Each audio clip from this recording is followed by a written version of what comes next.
Hi friends, മൗനം സമ്മതം രണ്ടാം ഭാഗത്തിന്റെ 342ാമത്തെ എപ്പിസോഡിലേക്ക് എല്ലാവർക്കും സ്വാഗതം.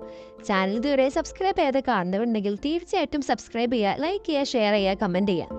അപ്പോൾ വൈകിപ്പിക്കാതെ തന്നെ നമുക്ക് പുതിയൊരു എപ്പിസോഡിലേക്ക് പോയാലോ. ചെറിയ തുടക്കത്തിൽ തന്നെ കാണിക്കുന്ന നിരഞ്ജനയാണ്. നിരഞ്ജൻ ഇങ്ങനെ പറയായിരിക്കും, എന്തിനാ അശോക് നീ എന്നെ ഇങ്ങനെ ഒരു സിറ്റുവേഷനിൽ നീ എന്നെ തനിച്ചാക്കി പോകുന്ന ഞാൻ വിചാരിച്ചില്ല, നീ എപ്പോഴും എൻ്റെ കൂടെ ഉണ്ടാവും എന്നൊക്കെ പറയാറുണ്ടല്ലോ, എന്നിട്ടിപ്പോൾ അതൊന്നും നടന്നില്ല എന്നുള്ളതൊക്കെ ഞാൻ ആലോചിക്കായിരിക്കും. അതുപോലെ തന്നെ മുൻപ് നടന്ന അശോകിൻ്റെയും നിരഞ്ജൻ്റെ ഒരുപാട് കാര്യങ്ങളൊക്കെ ഞാൻ ആലോചിച്ച് ഇങ്ങനെ കിടക്കായിരിക്കും. അപ്പോഴാണ് നേരത്തെ വന്ന ഒരു ഓഫീസർ വീണ്ടും വരുന്നത്. സാർ മീറ്റിങ്ങിന് സമയമായിട്ടുണ്ടെന്ന് പറയും. അപ്പം നിരഞ്ജൻ പറയും, മീറ്റിംഗ് ഒന്നും വേണ്ട, ക്യാൻസൽ ചെയ്തേക്കെന്ന് പറയും. അപ്പം അവൻ പറയും, അല്ല സാർ എല്ലാവരും വന്നു, ഇനിയിപ്പോൾ ഇങ്ങനെ. അപ്പോൾ നിരഞ്ജൻ പറയും, പറ്റില്ല എന്നല്ല പറഞ്ഞത്, അത് ക്യാൻസൽ ചെയ്തേക്ക്. അപ്പം അയാൾ അവിടെ നിന്ന് പോകും. നിട് കാണിക്കുന്നത് ആശ്രമമാണ്. അവിടെ ഇങ്ങനെ അഞ്ജലിയുടെ അച്ഛനും അമ്മയും ഇരുന്ന് ഇങ്ങനെ വിഷമിക്കായിരിക്കും. അപ്പം അമ്മേനെ പറയും, എനിക്കറിയില്ല, എന്തോ അഞ്ജലിക്ക് സംഭവിക്കുന്നത് പോലെ എനിക്ക് തോന്നുന്നു. അങ്ങനെ വിഷമിച്ചിരിക്കുമ്പോഴായിരിക്കും അങ്ങോട്ട് അഞ്ജലിയും അശോകും ആശയൊക്കെ വരുന്നത്.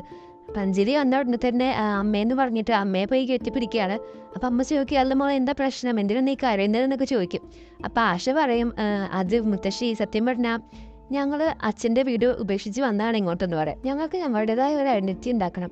അതിന് വഴിയിൽ ഒരുപാട് തടസ്സങ്ങളും ബുദ്ധിമുട്ടുകളും ഉണ്ടെന്ന് എനിക്കറിയാം. അപ്പോൾ അമ്മ ഇവിടെ നിർത്തുകയാണെങ്കിൽ നിങ്ങളുടെ ഒരു പിന്തുണയെങ്കിലും അവർക്കുണ്ടാവും. അതല്ല, അമ്മ ഇവിടെ നിൽക്കുന്നിടത്തോളം കാലം ഞങ്ങൾ തന്നെയായിരിക്കും അമ്മയ്ക്കുള്ള ചെലവ് തരുന്നത്.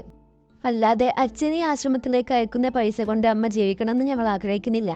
അമ്മയെ നോക്കുകയാണെങ്കിൽ അത് ഞാനും അശോകും നോക്കിക്കോളാം. അച്ഛൻ്റെ ഒരു ആവശ്യവും അവിടെ ഇല്ല. അപ്പം അവിടുത്തെ ഒരു ചേച്ചി പറയും, ആശേ നീ എന്ത് വർത്താനായി പറയുന്നത്, ഞങ്ങൾ എപ്പോഴും മോളുടെ കൂടെ തന്നെ ഉണ്ടാവും. ഞങ്ങളുടെ എല്ലാ പ്രശ്നത്തിലും മോളെ ഞങ്ങളുടെ കൂടെ നിൽക്കാറുള്ളത്. അപ്പോൾ പിന്നെ മോൾക്ക് ഒരു ബുദ്ധിമുട്ട് വരുമ്പോൾ ഞങ്ങൾ എങ്ങനെ മോളുടെ കൂടെ നിൽക്കാതിരിക്കും. അപ്പോൾ ആശയ്ക്ക് സമാധാനമാവും. അപ്പം അഞ്ജലി ചോദിക്കും, അമ്മേ അച്ഛ നിങ്ങൾ രണ്ടുപേരും സുഖമായിട്ടിരിക്കുന്നില്ലേ, കുഴപ്പമൊന്നുമില്ലല്ലോ എന്ന് ചോദിക്കും. അവരപ്പോൾ കുഴപ്പമൊന്നുമില്ല മോളെ, ഓക്കെ ആണെന്ന് പറയും. അപ്പോൾ അഞ്ജലിയുടെ അച്ഛൻ പറയും, നിങ്ങളുടെ അടുത്ത തീരുമാനം വളരെ ബുദ്ധിമുട്ടുള്ളതാണെന്ന് എനിക്കറിയാം, പക്ഷേ അത് വളരെ നല്ലൊരു തീരുമാനമാണ്. എന്തൊക്കെ വന്നാലും ഞങ്ങളുടെ എല്ലാ പിന്തുണയും നിങ്ങൾക്ക് ഉണ്ടാവും മക്കളെ. പക്ഷേ അശോക് എന്ന് പറഞ്ഞിങ്ങനെ അശോകിനെ നോക്കുകയായിരിക്കും. അശോക് ആണെങ്കിൽ കുറച്ച് മാറി ഇങ്ങനെ അതെല്ലാം കേട്ട് നിൽക്കുകയാണ്. അപ്പം അശോക് പറയും, ഞാനും അമ്മയുടെ കൂടെ തന്നെയാണുള്ളത്. അതും പറഞ്ഞ് അശോക് അച്ഛൻ്റെ അടുത്തേക്ക് ഇങ്ങനെ വരും. എന്നിട്ട് പറയും, ഞാൻ നിങ്ങളെല്ലാവരോടും മാപ്പ് ചോദിക്കാനാണ് ആഗ്രഹിക്കുന്നത്. ഞാൻ എത്ര വലിയ പൊട്ടനാ, ഞാൻ നിങ്ങളെ എത്രത്തോളം ഇൻസൾട്ട് ചെയ്തിട്ടുണ്ട്. നിങ്ങളുടെ ഒരു മര്യാദക്ക് വർത്താനം പോലും ഞാൻ പറഞ്ഞിട്ടില്ല. ഞാനൊരു മണ്ടൻ തന്നെയാണ്. കാരണം എനിക്ക് നിങ്ങളുടെ ആരുടെയും സ്നേഹം എന്താണെന്ന് ഞാൻ അറിയാതെ പോയി. പ്ലീസ് നിങ്ങൾ എന്നോട് ക്ഷമിക്കണം. അപ്പം അച്ഛൻ പറയും, മോനെ എന്താ നീ പറയുന്നത്, മക്കളാകുമ്പോൾ തെറ്റ് സംഭവിക്കുന്നത് സ്വാഭാവികമാണ്. അതിൽ ഞങ്ങൾക്ക് നിന്നോട് ഒരു പരാതിയുമില്ല മോനെ എന്ന് പറയും. അപ്പോൾ അശോകിന് ഒരുപാട് വിഷമിച്ചിട്ട് പറയും, മുത്തശ്ശി ഞാൻ നിങ്ങൾക്ക് എല്ലാവർക്കും ഒരു വാക്ക് തരികയാണ്. ഞാൻ എന്തെങ്കിലുമൊക്കെ ഒരു നിലയിലെത്തുമ്പോൾ നിങ്ങളെ ഞാൻ എൻ്റെ കൂടെ കൊണ്ടുവരുമെന്ന് പറയും. അപ്പോൾ അവിടുത്തെ ഒരു ആൻറ്റി പറയും, അശോക് നിങ്ങൾക്ക് ഇവിടെ തന്നെ നിന്നിട്ട് ഇവിടുന്ന് ജോലി അന്വേഷിച്ചൂടെ. അപ്പോൾ അശോക് പറയും, താങ്ക് യു ആൻറ്റി, പക്ഷേ എനിക്ക് എൻ്റെതായ എന്തെങ്കിലും ചെയ്യണമെന്നാണ് ആഗ്രഹം, അതുകൊണ്ട് എനിക്കിവിടെ നിൽക്കാൻ പറ്റില്ല എന്ന് പറയും. അങ്ങനെ അശോക് പറയും, എന്നാൽ ഞങ്ങൾ പോട്ടെ എന്നൊക്കെ പറഞ്ഞ് അമ്മയോട് ഇങ്ങനെ പറയുമ്പോൾ അമ്മ പറയും, പക്ഷേ മോനെ ഒരു കാര്യം കൂടി ഉണ്ട്, ഞാൻ എൻ്റെ കൈ കൊണ്ട് നിനക്ക് ഒരു തവണയും കൂടി ഭക്ഷണം വാരി തരാം. ഇത് എൻ്റെ ഒരു സംതൃപ്തിക്കാണെന്ന് പറയും. അപ്പോൾ അവരെല്ലാവരും പറയും, എന്നാൽ വേഗം ഫുഡ് എടുത്ത് തരാമെന്ന് പറഞ്ഞിട്ട് അവർ രണ്ടുപേരും ഭക്ഷണം കഴിപ്പിക്കാൻ വേണ്ടി ഫുഡൊക്കെ എടുത്തതിന് വെച്ചിട്ടുണ്ടാവും. അങ്ങനെ അഞ്ജലി ആണെങ്കിൽ അശോകിന് ഇങ്ങനെ ഫുഡെല്ലാം ഇങ്ങനെ വാരി കൊടുക്കുകയായിരിക്കും. അപ്പോൾ ഓരോ ഉരുള ഇങ്ങനെ കൊടുക്കുമ്പോഴത്തേക്കും അഞ്ജലിയുടെ കണ്ണിങ്ങനെ നിറഞ്ഞ് അഞ്ജലി ഇങ്ങനെ കരയാണ്. അപ്പോഴാണെങ്കിൽ അശോക് അഞ്ജലിയെ ഇങ്ങനെ കണ്ണിനൊക്കെ തുടച്ചിട്ട് പറയും, അമ്മേ പ്ലീസ് അമ്മ ഇങ്ങനെ കരയാതിരിക്കുക, അമ്മ പേടിക്കണ്ട, അമ്മയോട് സ്ഥിരമായിട്ട് നിർത്തുന്നതല്ല, ഞാൻ എന്തെങ്കിലും ഒരു ജോലി കണ്ടുപിടിക്കുന്നത് വരെ ഉള്ളൂ, അത് കഴിഞ്ഞാൽ അമ്മ ഞങ്ങളുടെ കൂടെ തന്നെ ഉണ്ടാവില്ലേ, അമ്മ പേടിക്കാതെ ഇരിക്കുന്നൊക്കെ പറയും. അപ്പം അഞ്ജലിയും ഏകദേശം ഓക്കെ ആവും. അങ്ങനെ പിന്നെ അവരവിടുന്ന് എഴുന്നേക്കും, എന്നാൽ നമുക്ക് പോവാം എന്നൊക്കെ പറഞ്ഞ് അവിടെ ഇരിക്കുന്ന അഞ്ജലിയുടെ അച്ഛൻ്റെ അടുത്തും അമ്മയുടെയും ഒക്കെ അനുഗ്രഹം മേടിക്കും. അങ്ങനെ അഞ്ജലിയുടെ അനുഗ്രഹം മേടിക്കും. അങ്ങനെ പിന്നെ അഞ്ജലിയെ കെട്ടിപ്പിടിച്ചവരിങ്ങനെ ഒരു യാത്ര അയപ്പാണ് അവിടെ. പിന്നെ അഞ്ജലി ഒരുപാട് കരയുന്നൊക്കെ ഉണ്ട്. അശോക് പറയും, എനിക്ക് എൻ്റെ സ്വന്തം കാലിൽ നിൽക്കാനും എനിക്ക് എന്തെങ്കിലുമൊക്കെ ഉണ്ടാക്കിയെടുക്കാനും അമ്മ എന്നെ അനുഗ്രഹിക്കണം. അതിനുശേഷം പിന്നെ ആശയും വരും. ആശ ഒരുപാട് കെട്ടിപ്പിടിക്കും. അപ്പം ആശ പറയും, അമ്മയുടെ കാര്യങ്ങളൊക്കെ നന്നായി ശ്രദ്ധിക്കണം കേട്ടോ. അപ്പം അഞ്ജലി പറയും, മോളും അതേപോലെ തന്നെ ആവണം, അതുമല്ല എൻ്റെ അശോക് മോൻ്റെ കാര്യം നന്നായി നോക്കണം എന്നൊക്കെ പറയും. അങ്ങനെ അവരവിടെ നിന്ന് ഇങ്ങനെ ഇറങ്ങാൻ നിൽക്കുമ്പോഴായിരിക്കും ആ ആൻറ്റി ഒന്നുകൂടി വിളിക്കുന്നത്. ആശയെ അവിടെ നിൽക്കും, ഒരു മിനിറ്റ് ഞാൻ പറഞ്ഞ ഒരു കാര്യം കേൾക്കില്ലെന്ന് പറയും. അപ്പോൾ ആശ പറയും, അതെ എന്താ ആൻറ്റി എന്ന് പറയും. അപ്പോൾ ആ ആൻറ്റിൻ്റെ കയ്യിലൊരു ഫോൺ ഉണ്ടാവും. അപ്പോൾ ആ ഫോൺ എടുത്ത് ആശയ്ക്ക് കൊടുക്കും. ഇതാ മോളെ, ഇത് നീ എനിക്ക് എൻ്റെ ബർത്ത്ഡേക്ക് ഗിഫ്റ്റ് എന്നതാ. ഇപ്പോൾ എന്നെക്കാളും നിൻ്റെ ആവശ്യം നിനക്കല്ലേ ഉള്ളത്, എനിക്കാണെങ്കിൽ ഒരു ലാൻഡ് ലൈൻ ഒക്കെ ഉണ്ട്, അതുകൊണ്ട് എനിക്ക് ആർക്ക് വേണമെങ്കിലും വിളിക്കാമല്ലോ, മോക്കാണല്ലോ ഇപ്പോൾ ഇതിൻ്റെ ആവശ്യം, അതുകൊണ്ട് മോൾ ഇത് വെച്ചോ എന്ന് പറയും. അപ്പോൾ ആശയാണെങ്കിൽ അത് ആദ്യം വാങ്ങാൻ പഠിക്കും. ആശ പറയും ഇത് ഇത് ഞാൻ നിങ്ങൾക്ക് ഗിഫ്റ്റ് തന്നല്ല ആൻറ്റി, ഞാനിത് ഇങ്ങനെ എടുക്കുക, എനിക്കിത് വേണ്ടെന്ന് പറയും. അപ്പോൾ അമ്മയും പറയും ആസ നീ അത് എടുക്ക്, കാരണം ഇനി അവർ രണ്ടുപേരും ഒറ്റയ്ക്കാണല്ലോ ഉള്ളത്. അതുകൊണ്ട് തന്നെ അവർക്ക് എന്തെങ്കിലും സംഭവിച്ചാലോ അല്ലെങ്കിൽ എന്തെങ്കിലും അത്യാവശ്യം ഉണ്ടാകുമ്പോഴൊക്കെ അവർക്ക് ആ ഫോണല്ലേ ഉള്ളൂ. അതുകൊണ്ട് അഞ്ജലി ആ ഫോൺ വയ്ക്കാൻ പറയും. അങ്ങനെ ആശ പിന്നെ അത് അവിടുന്ന് വാങ്ങും. അങ്ങനെ ആശ താങ്ക് യു എന്നൊക്കെ പറഞ്ഞ് പിന്നെ അവർ രണ്ടുപേരും അവിടുന്ന് പോകും. പിന്നീട് കാണിക്കുന്നത് വീട് വൃത്തിയായിക്കൊണ്ടിരിക്കുന്ന കാലത്തെയാണ്. അവിടേക്കാണെങ്കിൽ അൻവിഷ് പറപ്പിച്ചുകൊണ്ട് ബൈക്ക് കൊണ്ടുവരികയാണ്. അങ്ങനെ ഹെൽമെറ്റൊക്കെ ഇറങ്ങി ആ പേപ്പറൊക്കെ അവിടെ നിലത്തിങ്ങനെ വലിച്ചെറിഞ്ഞിട്ട് ചോദിക്കും ഇത് എന്തായി കാണിച്ചിരിക്കുന്നത് ചോദിക്കും. അപ്പോൾ കാലിൻ്റെയൊക്കെ എല്ലാം മനസ്സിലായിട്ടുണ്ടല്ലോ എന്താ സംഭവിക്കാൻ പോവാണ്. അപ്പോൾ കാലിൻ്റെ പറയും പുറത്ത് ഭയങ്കര ചൂടുണ്ടല്ലേ, എൻ്റെ ഈ തലച്ചോറ് ചൂടാവുന്ന കണ്ടപ്പോൾ എനിക്ക് തോന്നിയെന്ന് പറയും. അപ്പോൾ അൻവിഷ് പറയും എൻ്റെ തലച്ചോറിൻ്റെ കാര്യം അവിടെ നിൽക്കട്ടെ, അത് ഞാൻ ചോദിച്ചതിനുള്ള ഉത്തരം പറയാൻ നോക്കും, എന്തായി എഴുതിച്ചിരിക്കുന്നതെന്ന് പറയും. നിങ്ങൾ സ്വയം എന്തോ വലിയ ആളാന്ന് വിചാരിച്ച് നടക്കുകയാണല്ലേ, ഇമ്മാതിരി പരിപാടി വേറെ ആളുടെ അടുത്ത് എടുത്താൽ മതി, എൻ്റെ അടുത്ത് എടുക്കാൻ നിൽക്കണ്ട. അപ്പോൾ കാരന്തി പറയും ഇമ്മാതിരി പരിപാടിയൊക്കെ എനിക്ക് ഈടായിട്ടാക്കിയിട്ട് തുടങ്ങിയത്, നീ നന്നാവാൻ വേണ്ടിയിട്ടാണ് ഇങ്ങനെയൊക്കെ ഞാൻ ചെയ്തത്, നിന്നോട് മര്യാദയൊക്കെ പറഞ്ഞാൽ നീ അത് കേൾക്കുന്നില്ലല്ലോ, അതുകൊണ്ട് ഞാൻ ആ പേപ്പറിൽ എഴുതി വെച്ചു നന്നാവാൻ വേണ്ടിയിട്ട്. ഇനിയെങ്കിലും നന്നാവാൻ നോക്കാൻ ഘുഷ്, ഒരുപാട് വൈകിട്ടൊന്നുമില്ല, ഇനി സമയമുണ്ട്. അതുമല്ല ഇനി ഇതുപോലെ നിനക്ക് എന്തെങ്കിലും പണി തരണമെന്നുണ്ടെങ്കിൽ അത് വേറെ ഏതൊരു രീതിയിൽ കുറച്ചുകൂടി പ്ലാൻ ചെയ്ത് വേറെ രീതിയിൽ ഉണ്ടാക്കാൻ നോക്കാം കേട്ടോ. അതുമല്ല നിന്നോട് ആരാ പറഞ്ഞേ എനിക്ക് ഇംഗ്ലീഷ് അറിയില്ലെന്ന്? അതെ, നിന്റെ അമ്മ അത്ര പൊട്ടിയൊന്നുമല്ല, എനിക്ക് വിദ്യാഭ്യാസമുണ്ട്, ഞാൻ ഇംഗ്ലീഷ് ലിറ്ററേച്ചർ എടുത്തതാണെന്ന് പറയും. സോ നെക്സ്റ്റ് ടൈം ഡോണ്ട് ഇവൻ തിങ്ക് അബൌട്ട് ഇറ്റ്. പിന്നെ ഈ കാണുന്ന സ്വത്തെല്ലാം നിനക്ക് കൂടി അവകാശപ്പെട്ടതാണ്, ഇതെല്ലാം നിനക്ക് തന്നെ കിട്ടുകയും ചെയ്യും. പക്ഷേ അതിനാദ്യം നീ നന്നാവണം, നീ എത്ര പെട്ടെന്ന് നന്നാവുന്നോ അത്രയും പെട്ടെന്ന് നിനക്കിതാ ഇതെല്ലാം എഴുതിത്തരുന്നതാണ്, അതുകൊണ്ട് നീ ആദ്യം നന്നാവാന്നുള്ളതാണ് എൻ്റെ ലക്ഷ്യം എന്ന് പറയും. അപ്പോൾ അൻകിഷ് പറയും ഞാൻ എന്താ ചെയ്യേണ്ടതെന്ന് എനിക്ക് നന്നായിട്ട് അറിയാം, പിന്നെ നീ ഇപ്പം കാണിച്ച ഓവർ സ്മാർട്ട് ഉണ്ടല്ലോ അതിനൊക്കെ നിനക്ക് വൈകാതെ തന്നെ തിരിച്ച് കിട്ടിയിരിക്കും, so you just wait and watch. അപ്പോൾ കാൽദി പറയും okay we shall wait and watch. അപ്പോൾ അൻകുഷാണെങ്കിൽ ദേഷ്യം വന്ന് മേലെ കയറിപ്പോവും. അപ്പോൾ കാലിൻ്റെ ആണെങ്കിൽ ഇങ്ങനെ ചിരിച്ചുകൊണ്ട് പറയും അതെ വേഗം കുളിച്ചിറങ്ങി താഴേക്ക് വാ കേട്ടോ, ഞാൻ ഇവിടെ ഫുഡ് എടുത്ത് വെക്കാം എന്ന് പറഞ്ഞുകൊണ്ട് കാലന്തി ഇങ്ങനെ പറയും ഇങ്ങനെ ഞാൻ തന്നെ ശരിയാക്കി എടുക്കുമെന്ന് ഇങ്ങനെ പറയായിരിക്കും. പിന്നീട് കാണിക്കുന്ന നിരഞ്ജനാണ്. നിരഞ്ജനാണെങ്കിൽ അയാളുടെ അടുത്ത് തന്നെ ചാടി കയറാൻ വരെ ഇരിക്കും. എടോ ഒരു ദിവസം എങ്ങനെ എത്രത്തോളം മീറ്റിംഗ് വരുന്നത്, അതെല്ലാം ഷെഡ്യൂൾ ചെയ്യേണ്ടത് എങ്ങനെയാണെന്ന് നിനക്ക് അറിയില്ലേ, ഒരു ദിവസം ഇത്രയും തോളം മീറ്റിംഗ് വരുമ്പോൾ അതെല്ലാം കുറക്കണമെന്ന് എങ്ങനെയാണെന്ന് പോലും നിനക്ക് അറിയില്ലേ എന്ന് ചോദിക്കും. അപ്പോൾ അയാൾ പറയും സോറി സാർ, പക്ഷേ ഇത്രയും ദിവസം ഇതെല്ലാം ഞാനല്ല, ഇതെല്ലാം അശോക് സാറാണ് ചെയ്തിരുന്നത്, ഞാൻ അവരെ കുറേ ഹെൽപ്പ് ചെയ്യാൻ നോക്കുമ്പോഴും അവരെന്നെ തടയുമായിരുന്നു, നിങ്ങൾക്ക് വേണ്ടി ഓരോ ചെറിയ കാര്യം ചെയ്യാൻ പോലും അവർക്ക് ഒരുപാട് ഇഷ്ടമായിരുന്നു, നിങ്ങൾ വെറുതെ ബുദ്ധിമുട്ടിപ്പിക്കേണ്ടെന്ന് വിചാരിച്ചിട്ട് നിങ്ങൾ പോലും അറിയാതെ കുറേ കാര്യങ്ങൾ നിങ്ങൾക്ക് വേണ്ടി ചെയ്യുമായിരുന്നു, ഈ മീറ്റിംഗ് ഷെഡ്യൂളിൻ്റെ കാര്യം അതെല്ലാം അശോക് സാറിനെയാണ് ചെയ്തിരുന്നത് എന്ന് പറയും.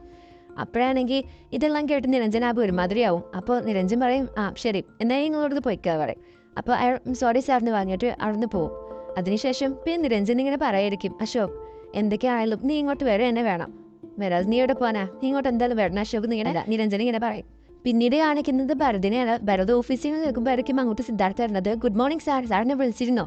അപ്പോൾ ഭരത് പറയും അതെ എവിടേക്ക് വരും, ഇതാ കുറച്ച് ഇമ്പോർട്ടൻറ്റ് ഫയൽസ് ഉണ്ട്, ഇതൊക്കെ നീ ഇനി നോക്കണം, അതുമല്ല ഇനി വേറെ ഒരുപാട് പ്രൊജക്ട്സും ഫയൽസൊക്കെ ഉണ്ട്, അതൊക്കെ ഇനി നീയാണ് നോക്കി നടത്തേണ്ടത്, അതുമല്ല ഇനി മുതൽ നീ എൻ്റെ ക്യാബിൽ ഇരുന്നോളൂ കേട്ടോ എന്ന് പറയും. അപ്പോൾ സിദ്ധാർത്ഥ ചോദിക്കും അല്ല എന്തൊക്കെയാണ് സാറേ പറയുന്നത്? അപ്പോൾ ഭരത് പറയും ഞാൻ പറയുന്നത് എന്താണെന്ന് വെച്ചാൽ ഇന്നത്തെ എൻ്റെ പൊസിഷനിൽ നീയാണ് ഇരിക്കേണ്ടത്, ഞാൻ ചെയ്യുന്ന കാര്യമെല്ലാം നീ ചെയ്യണം, കുറേ കാര്യങ്ങളൊക്കെ നീ ഹാൻഡിൽ ചെയ്യാനുണ്ട്, ഇനി മെയിൻ ഡിസ്കഷനൊക്കെ നീയാണ് എടുക്കേണ്ടത്, എനിക്ക് എന്തെങ്കിലും കൺഫ്യൂഷൻ ഉണ്ടെങ്കിൽ നീ എനിക്ക് ഫോൺ വിളിച്ചാൽ മതി, ഞാൻ നിനക്ക് അത് ക്ലിയർ ചെയ്ത് തരാം, ബാക്കി എല്ലാ കാര്യവും നീ തന്നെ നോക്കണം എന്ന് പറയും. അപ്പോൾ സിദ്ധാർത്ഥ ചോദിക്കും അല്ല സാർ അതിന് എവിടെയെങ്കിലും പോകുന്നുണ്ടോ എന്ന് ചോദിക്കും. അപ്പോൾ ഭരത് അറിയാതെ പറഞ്ഞു പോവും അശോക് ഇവിടെ ഇല്ലല്ലോ, അപ്പോൾ എനിക്ക് ഒരുപാട് കാര്യങ്ങൾ ഹാൻഡിൽ ചെയ്യാനുണ്ടെന്ന് പറയും. പിന്നെയാണ് ഭരത് ആലോചിക്കുന്നത് എന്താണെന്ന് പറഞ്ഞതെന്ന്. അപ്പോഴത്തേക്ക് സിദ്ധാർത്ഥ ഇതെല്ലാം കേട്ടാകെ ഷോക്കായി ഞാൻ നിൽക്കും. അശോക് ഇവിടെ ഇല്ലെന്നോ, സാർ എന്തായി പറയുന്നത്? അപ്പോൾ ഭരത് ഇങ്ങനെ പറയും ഇത് നോക്ക് സിദ്ധാർത്ഥ്, നീ ഞാൻ പറയുന്നതെല്ലാം മനസ്സിലാക്കുമെന്ന് എനിക്കറിയാം, അതുകൊണ്ടാണ് ഞാൻ പറയുന്നത്. ഇപ്പോൾ വീട്ടിൽ ഒരുപാട് പ്രശ്നങ്ങൾ കടന്നു പോയിക്കൊണ്ടിരിക്കുകയാണ്, എനിക്കിപ്പോൾ എന്താ ചെയ്യേണ്ടതെന്നൊന്നും അറിയില്ല, ഞാൻ ആകെ സ്ട്രെസ്സായിരിക്കുകയാണ്. എന്താണെന്ന് വെച്ചാൽ അശോകും അമ്മയും ആശയെല്ലാം വീട് വിട്ട് പോയിരിക്കുകയാണ്. എനിക്കറിയാം ഇവിടുത്തെ വളരെ വലിയൊരു പ്രശ്നമാണ്, പക്ഷേ ഏത് വീട്ടിലാണ് പ്രശ്നങ്ങൾ ഇല്ലാതിരിക്കുന്നത്? എന്തൊക്കെ വലിയ പ്രശ്നമാണെങ്കിലും അശോക് വീട് വിട്ട് പോകണ്ടില്ല. അശോക് പോയതോടുകൂടി അച്ഛൻ ആകെ തകർന്നിരിക്കുകയാണ്. സോ പ്ലീസ് സിദ്ധാർത്ഥ്, നീ മനസ്സിലാക്കുന്നേ വിചാരിക്കുന്നു, ഞാനിപ്പോൾ ഒരുപാട് പ്രശ്നങ്ങളുടെ ഇടയിലാണ് കയറിയിരിക്കുന്നത്. അതുമല്ല എനിക്കിപ്പോൾ അച്ഛൻ്റെ കാര്യം ശ്രദ്ധിക്കണം, ജോലിക്കാരുടെ ഇടപെടണം, അതുപോലെ തന്നെ എൻ്റെ തകർന്നു പോയ കുടുംബത്തെ കൂടി എനിക്ക് നോക്കണം. ഇതിൻ്റെ എല്ലാത്തിൻ്റെ ഇടയിൽ എനിക്ക് നിന്നോട് മാത്രമേ സഹായം ചോദിക്കാറുള്ളൂ, അതുകൊണ്ട് ഈ ഓഫീസിൻ്റെ കാര്യമെല്ലാം നീ നോക്കിയെടുക്കില്ലേ? സിദ്ധാർത്ഥാണെങ്കിൽ അതിന് സമ്മതിക്കും. അങ്ങനെ ഭരത് പറയും ഈ കാര്യങ്ങളൊന്നും ഇനി ജ്യോതി അറിയണ്ട, അവൾ അല്ലെങ്കിൽ ഈ മുൻപുണ്ടായ പ്രശ്നമൊക്കെ ആലോചിച്ച് ഒരുപാട് വിഷമത്തിലാണ്, ഇനി ഈ പ്രശ്നം കൂടി അറിഞ്ഞ് അവൾ ആകെ തകർന്നു പോകും, അതൊന്നും അവൾ തന്നെ അറിയണ്ടെന്ന് പറയും. അങ്ങനെ ആ ചാവിയൊക്കെ എടുത്തിട്ട് സിദ്ധാർത്ഥിന് കൈ കൊടുക്കുകയാണ്. ഇനി മുതൽ നീയാണ് ഇവിടെ നോക്കേണ്ടത്, ഇവിടുത്തെ എല്ലാ ഇമ്പോർട്ടൻറ്റ് ഡിസിഷൻസും ഡിസ്കഷൻസും എല്ലാം നീയാണ് എടുക്കേണ്ടത്. ഇനി നിനക്ക് എവിടെയെങ്കിലും എന്തെങ്കിലും ഡൗട്ടോ കൺഫ്യൂഷനോ വരികയാണെങ്കിൽ നീ എന്നെ വിളിക്കാൻ മടിക്കരുത്, ഞാൻ നിനക്ക് എല്ലാ കാര്യങ്ങളും ക്ലിയർ ചെയ്ത് തരാമെന്നൊക്കെ പറയും. അങ്ങനെ സിദ്ധാർത്ഥ് പറയും നിങ്ങൾ പേടിക്കേണ്ട സാർ, ഞാൻ എല്ലാ കാര്യങ്ങളും നോക്കി നടത്താം, നിങ്ങൾക്ക് ഒരു കാര്യത്തിലും ബുദ്ധിമുട്ട് ഞാൻ വരുത്തില്ല എന്ന് പറയും. അങ്ങനെ സിദ്ധാർത്ഥ് അങ്ങനെ ഭരത് താങ്ക്സ് ഒക്കെ പറഞ്ഞ് അവിടുന്ന് ഇങ്ങനെ പോവായിരിക്കും. അങ്ങനെ ആ ഓഫീസൊക്കെ ഒന്നുകൂടി ഇങ്ങനെ വിഷമത്തോടു കൂടി നോക്കിയിട്ടൊക്കെയാണ് അവിടുന്ന് പിന്നീട് കാണിക്കുന്നത് ആശേനെ അശോകിനെയാണ്. അവർ രണ്ടുപേരും ഇങ്ങനെ റോട്ടിലൂടെ നടന്നു പോകുമ്പോഴായിരിക്കും അശോക് പറയാം എനിക്ക് എന്താ ചെയ്യേണ്ടതെന്നൊന്നും മനസ്സിലാവുന്നില്ല, എന്തായാലും എവിടുന്ന് ഒരു ജോലി കിട്ടേണ്ടതെന്ന് ഇങ്ങനെ പറയും. അപ്പം ആശ ഇങ്ങനെ സമാധാനിപ്പിച്ചിട്ട് പറയും അശോക് പേടിക്കണ്ട, അതെല്ലാം ജോലിയൊക്കെ കിട്ടുമെന്ന് പറയും. അങ്ങനെ അശോക് പറയും എന്തായാലും നമുക്കിപ്പോൾ തൽക്കാലം തങ്ങാനൊരു സ്ഥലം വേണ്ടേ, നമ്മൾ അല്ലെങ്കിൽ രാത്രി അവിടെ ചിലവഴിക്കുന്നു പറയും. അപ്പം ആശ ഇങ്ങനെ ആലോചിച്ചിട്ട് പറയും അശോക് ഒരു ഐഡിയ കിട്ടിയിട്ടുണ്ട്, നമുക്ക് 5 സ്റ്റാർ ഹോട്ടലിൽ നിൽക്കാൻ പറ്റില്ലെങ്കിലും നമുക്ക് നമ്മുടെ ഇപ്പോഴത്തെ അവസ്ഥയിൽ നിൽക്കാൻ പറ്റിയ ഒരു സ്ഥലമുണ്ട്, നമുക്ക് ലോഡ്ജിൽ നിന്നാൽ പോരെ, അതാകുമ്പോൾ കുറച്ച് ദിവസം കഴിഞ്ഞിട്ട് പൈസ കൊടുത്താൽ മതിയല്ലോ, അവരോട് പറഞ്ഞാൽ മതി 10 ദിവസം ഇവിടെ നിന്നിട്ട് അതിനുശേഷം പൈസ കൊടുക്കാമെന്ന്. എന്ത് ചെയ്യാനല്ലേ, ഇത്രയൊരു സ്ട്രെസ്ഫുൾ സിറ്റുവേഷനിലും എൻ്റെ ബുദ്ധി എത്ര പെട്ടെന്ന് ഫാസ്റ്റായി കൊണ്ട് ഓടിക്കൊണ്ടിരിക്കുന്നത്. അപ്പം അശോകൻ്റെ കേട്ടോണ്ട് ചിരി വന്നിട്ട് പറയും നീ ഒരു ഡ്രാമ ക്വീൻ തന്നെയാണെന്ന് പറയും. അപ്പം അശോക് അതൊക്കെ ഞാനാണ്, പക്ഷേ ഇപ്പം നമുക്ക് ലോഡ്ജിലേക്ക് പോകാമെന്ന് പറഞ്ഞിട്ട് അവരിങ്ങനെ ചിരിച്ചുകൊണ്ട് അവിടെ നിന്ന് പോകും. പിന്നീട് കാണിക്കുന്നത് നിരഞ്ജനയാണ്. നിരഞ്ജനാണെങ്കിൽ മീറ്റിംഗ് അറ്റൻഡ് ചെയ്യാൻ വന്നിരിക്കുകയായിരിക്കും. അപ്പോൾ നിരഞ്ജൻ ചോദിക്കും എന്ത് പറ്റി, എന്തൊരു പ്രശ്നമൊന്നുമില്ലല്ലോ, നമ്മുടെ സിത്താര ഇൻസ്റ്റിറ്റ്യൂഷനൊക്കെ എങ്ങനെ പോകുന്നു എന്ന് ചോദിക്കും. അപ്പോൾ അതിലൊരാൾ പറയും സാർ സിത്താര ഇൻസ്റ്റിറ്റ്യൂഷൻ ഒന്നും കുഴപ്പമില്ല, അതൊക്കെ നന്നായി പോകുന്നു, അതിൻ്റെ വർക്ക് കഴിഞ്ഞിട്ടുണ്ട്, ഇനി നമ്മുടെ ന്യൂ പ്രൊജക്റ്റിനെ കുറിച്ചാണ് പറയാനുള്ളത്, അത് അശോക് സാർ ഏകദേശം എല്ലാം ചെയ്തു വെച്ച് കഴിഞ്ഞിട്ടുണ്ടെന്ന് പറയും. അങ്ങനെ അവർ അതിനെക്കുറിച്ച് ഇങ്ങനെ ഒരുപാട് ഡീറ്റെയിൽസ് ഒക്കെ ഇങ്ങനെ പറഞ്ഞ് അങ്ങനെ അവരുടെ പുതിയ പ്രൊജക്റ്റിനെ കുറിച്ച് ഇങ്ങനെ പറഞ്ഞുകൊണ്ടിരിക്കുകയായിരിക്കും. അപ്പോൾ ഇതെല്ലാം കേട്ടോണ്ട് ഭരതും വരുന്നുണ്ട്. അപ്പോൾ നിരഞ്ജൻ പറയും നിങ്ങൾക്ക് എന്തെങ്കിലും പറയാനുണ്ടെങ്കിൽ അശോക് സാർ വന്നിട്ട് നിങ്ങൾ ഒപ്പം ഡിസ്കസ് ചെയ്തോളൂ ഇങ്ങനെ പറയും. പിന്നെയാണ് പെട്ടെന്ന് നിരഞ്ജൻ റിയലൈസ് ചെയ്യുന്നത് അശോക് ഇവിടെ ഇല്ലാത്ത കാര്യമൊക്കെ. അപ്പോൾ നിരഞ്ജനാണെങ്കിൽ ഒരുമാതിരി തോന്നിയിട്ട് അവിടെ നിന്ന് പെട്ടെന്ന് എഴുന്നേറ്റ് പോകുമ്പോഴായിരിക്കും അതിൽ നിന്നൊരാൾ എഴുന്നേറ്റ് ചോദിക്കുന്നത് സാർ അശോക് സാർ എപ്പോഴാണ് വരിക, അവർ ഇതുവരെ വന്നിട്ടില്ലല്ലോ, നിങ്ങൾക്ക് എന്തെങ്കിലും അറിയണമെന്ന് ചോദിക്കും. അപ്പോഴാണ് ഈ നിരഞ്ജന് പെട്ടെന്ന് കൺട്രോൾ പോയിട്ട് നിരഞ്ജൻ ആകെ ദേഷ്യപ്പെടുകയാണ്. നിങ്ങൾക്ക് എന്തൊക്കെ അറിയണം, അശോക് എപ്പോൾ വരുന്നത് എനിക്ക് അറിയാം, അവൻ കൊച്ചു കുട്ടിയൊന്നുമില്ലല്ലോ, അവൻ്റെ കൈ പിടിച്ച് ഞാൻ അവനെ കൊണ്ടുവരാമെന്നൊക്കെ പറഞ്ഞിട്ട് നിരഞ്ജനെ എന്നെ ഷൗട്ട് ചെയ്യും. അപ്പോൾ വെറുതാണെങ്കിൽ പെട്ടെന്ന് നിരഞ്ജനെ എന്നെ കൺട്രോൾ ചെയ്തിട്ട് പറയും അച്ഛാ പ്ലീസ് അങ്ങനെ പറയരുത്, അച്ഛൻ അവിടെ പോയിരുന്നോ, ഞാനത് ഹാൻഡിൽ ചെയ്തോളാം എന്ന് പറയും. അങ്ങനെ നിരഞ്ജന അവിടെ നിന്ന് പോവാണ്. അതിനുശേഷം ഭരത് അവരോട് പറയും ഐ ആം സോറി ഗൈസ്, ഇത് ഞാൻ നിങ്ങളോട് ക്ഷമ ചോദിക്കുകയാണ്, അച്ഛൻ്റെ അവസ്ഥ ഇപ്പം അത്ര നല്ലതല്ല, അതുകൊണ്ടാണ് ഇങ്ങനെ പറയുന്നത്, അച്ഛനെ വയ്യ, സായല്ല നിങ്ങൾക്ക് എന്തെങ്കിലും പറയാനോ ഡിസ്കസ് ചെയ്യാനോ ന്യൂ പ്രൊജക്റ്റിനെ കുറിച്ച് എന്തെങ്കിലും പറയാനുണ്ടെങ്കിൽ എന്നോട് പറഞ്ഞോളൂ, നമുക്കിപ്പോൾ ഡിസ്കസ് ചെയ്യാം, അതിനുശേഷം ഞാൻ അച്ഛൻ നന്നായിരിക്കുമ്പോൾ ഞാൻ അച്ഛനോട് പോയി ഇതൊക്കെ ഷെയർ ചെയ്യാം, അശോക് എന്തായാലും ഇപ്പോൾ ഇവിടെ ഇല്ല, ഇപ്പോൾ അവൈലബിൾ ഇല്ല, ഒരു കുറച്ച് കഴിഞ്ഞിട്ട് വരും എന്നൊക്കെ പറഞ്ഞ് ഭരത് ഏകദേശം അവിടെ ഹാൻഡിൽ ചെയ്യാണ്. പിന്നീട് കാണിക്കുന്നത് ലോഡ്ജ് അന്വേഷിച്ച് വരുന്ന ആശേനെ അശോകിനെയാണ്. അപ്പോൾ അവിടെ ഒരു ചേട്ടനിങ്ങനെ ഇരിക്കുന്നുണ്ടാവും, അയാൾ മുന്നിൽ നിൽക്കുന്ന ഒരാളോട് ഇങ്ങനെ ഓരോ കാര്യങ്ങളൊക്കെ ജോലിയെക്കുറിച്ചൊക്കെ ഇങ്ങനെ പറഞ്ഞുകൊണ്ടിരിക്കുകയായിരിക്കും. അപ്പോൾ ഇത് കേട്ടുകൊണ്ടാണ് ആശ അശോക് അങ്ങോട്ട് വരുന്നത്. അപ്പോൾ ആശ ഇങ്ങനെ അവിടെ നിന്നിട്ട് ഇങ്ങനെ ചോദിക്കാമെന്ന് നിൽക്കും. അപ്പോൾ അയാൾ പറയും എന്താ മോളെ, എന്തെങ്കിലും പറയാനുണ്ടെങ്കിൽ വേഗം പറ, എനിക്ക് ടൈമില്ല, എൻ്റെ ടൈമാണെങ്കിൽ വേസ്റ്റ് ചെയ്യുന്നതെന്ന് പറയും. അപ്പോൾ ആശ ഇങ്ങനെ പറയും ചേട്ടാ ഇവിടെ റൂം കിട്ടുമോ കുറച്ച് ദിവസത്തിന് പറയും. അപ്പോൾ അയാൾ പറയും എന്താ മോളെ ഇത് മൊത്തം ലോഡ്ജല്ലേ, അപ്പോൾ പിന്നെ ഇവിടെ റൂം കിട്ടില്ലെന്ന് ചോദിക്കും. അപ്പോൾ ആശാണെങ്കിൽ ഇങ്ങനെ മിണ്ടാതിരിക്കും. അപ്പോൾ അയാളാണെങ്കിൽ മുന്നിൽ നിൽക്കുന്ന ആ ഒരു അവിടെ നിന്ന് വർത്തമാനം പറഞ്ഞ് എനിക്കായിരിക്കും എന്തായാലും എത്രയും പെട്ടെന്ന് ഒരു ടാക്സി ഡ്രൈവറിന് വേണം, വേഗം അയാളെ പോയി കണ്ടുപിടിക്ക്, ഇനി അയാളെ കിട്ടില്ലെങ്കിൽ പിന്നെ നീ ഇങ്ങോട്ട് വരണ്ട എന്നൊക്കെ പറഞ്ഞിട്ട് അയാളോട് ഇങ്ങനെ ഓരോ കാര്യം സംസാരിച്ചുകൊണ്ടിരിക്കുകയായിരിക്കും. അങ്ങനെ അയാളാണെങ്കിൽ ഡ്രൈവറിനെ തപ്പി പോയിട്ടുണ്ടാവും. അപ്പോൾ ഇയാളാണെങ്കിൽ വേഗം അതെല്ലാം പറഞ്ഞു വേണ്ടി ഈ ആശേനെ അശോക് വല്ലാതെ മൈൻഡ് ചെയ്ത് അവിടെ നിന്ന് എഴുന്നേറ്റ് പോവുകയാണ്. അപ്പോൾ ആശയോട് സംസാരിക്കാൻ നിൽക്കുമ്പോഴത്തേക്ക് അയാൾ പോവും. അപ്പോൾ അശോകാണെങ്കിൽ അയാൾ തന്നെ നോക്കി ഇങ്ങനെ നിൽക്കുന്നുണ്ടാവും. അപ്പോൾ ആശയ്ക്ക് മനസ്സിലാവും ആ ഡ്രൈവർ ജോലിയെക്കുറിച്ച് പറഞ്ഞാണ് അശോക് ചിന്തിക്കുന്നതെന്ന്. അപ്പോൾ ആശ പറയും വേണ്ട അശോക്, നമുക്ക് ഈ ജോലി വേണ്ട, അശോകിന് ഡിഗ്രി ഒക്കെ ഉള്ളതല്ലേ, അപ്പോൾ ഇതിന് നല്ലൊരു ജോലി കിട്ടും ഐ എം ഷുവർ എന്ന് പറയും. അപ്പോൾ അശോക് പറയും പക്ഷേ ആശേ നമുക്കിപ്പോൾ എങ്ങനെയാണ് പൈസ ഉണ്ടാക്കാന്നുള്ളതാണ്, അതുമല്ല എനിക്ക് റോഡിലൂടെ വണ്ടി ഓടിക്കാൻ നന്നായിട്ട് അറിയുന്നതല്ലേ, പിന്നെ എന്താ ഇപ്പോൾ കുഴപ്പം, ഡിഗ്രി ഉണ്ടെന്ന് പറഞ്ഞിട്ട് കാര്യമില്ല, അത് ജസ്റ്റിഫൈ ചെയ്യാൻ നമ്മുടെ അടുത്ത് സർട്ടിഫിക്കറ്റ് ഒന്നും ഇല്ലല്ലോ, അതുകൊണ്ട് ഡിഗ്രി ഉണ്ടെന്ന് വിചാരിച്ചാൽ നമുക്ക് ജോലി കിട്ടില്ല, അതുമല്ല ഇപ്പോഴത്തെ എൻ്റെ ഏറ്റവും വലിയ റെസ്പോൺസിബിലിറ്റി എന്താണെന്ന് വെച്ചാൽ നിന്നെ നോക്കുക എന്നുള്ളതാണ്, അതിന് നമുക്ക് പൈസ വേണമല്ലോ, പൈസ സമ്പാദിക്കാൻ നമ്മൾ ഡ്രൈവിംഗ് ജോലി ചെയ്യുന്നതിന് എന്താ തെറ്റ്, അതൊന്നും ഒരു കുഴപ്പമില്ല എന്ന് പറഞ്ഞിട്ട് ആശയം കൊണ്ട് അവിടേക്ക് പോയിരിക്കും അശോക്. അതോടുകൂടി നമ്മുടെ 342ാമത്തെ എപ്പിസോഡുകൾ അവസാനിക്കുകയാണ്. അപ്പോൾ എനിക്ക് നിങ്ങളൊരു കാര്യം പറയാനുള്ളത് എന്താണെന്ന് വെച്ചാൽ ഞാൻ 2 ദിവസം എപ്പിസോഡ് അപ്ലോഡ് ചെയ്തിട്ടില്ല, ഞാൻ അത് മുൻകൂട്ടി പറഞ്ഞിട്ട് ഒന്നുമില്ല. എന്താണെന്ന് വെച്ചാൽ നമുക്കൊരു ഫംഗ്ഷൻ ഉണ്ടായിരുന്നു, അപ്പോൾ ഇത് അപ്ലോഡ് ചെയ്യാൻ പറ്റിയത് എഡിറ്റ് ചെയ്യാൻ പറ്റിയൊരു അവസ്ഥയല്ലായിരുന്നു, ഫംഗ്ഷൻ ആകുമ്പോൾ നമുക്ക് എഡിറ്റ് ചെയ്തിരിക്കാൻ പറ്റില്ലല്ലോ, അപ്പോൾ അതിൻ്റെ ആ ഒരു ബിസിയിലായിരുന്നു ഗൈസ്. അതുകൊണ്ട് നമുക്ക് അപ്ലോഡ് ചെയ്യാൻ പറ്റാഞ്ഞത്. അപ്പോൾ ഇനി നമ്മൾ അപ്ലോഡ് ചെയ്യും, അതായത് തേഴ്സ്ഡേ അപ്ലോഡ് ചെയ്യും, അതുപോലെ തന്നെ ഫ്രൈഡേ അപ്ലോഡ് ചെയ്യും.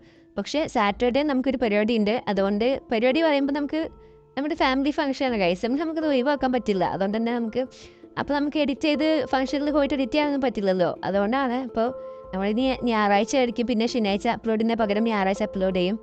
അപ്പോൾ ഇനി ഈ ഒരു തേഴ്സ്ഡേ ഫ്രൈഡേ പിന്നെ സൺഡേ ആയിരിക്കും അപ്ലോഡ് ചെയ്യുന്നത്. അപ്പോൾ ഈ എപ്പിസോഡ് എല്ലാവർക്കും ഇഷ്ടപ്പെടുന്നു വിചാരിക്കുന്നു. ഇഷ്ടപ്പെട്ടാൽ തീർച്ചയായിട്ടും ലൈക്ക് ചെയ്യുക, ഷെയർ ചെയ്യുക, സബ്സ്ക്രൈബ് ചെയ്യുക. അപ്പോൾ ഇനി അടുത്ത എപ്പിസോഡിൽ എന്തൊക്കെയാണ് സംഭവിക്കാൻ പോകുന്നത് നമുക്ക് കാണാം ഗൈസ്. അപ്പോൾ അടുത്ത വീഡിയോയിൽ കാണുന്നവരെ ബൈ.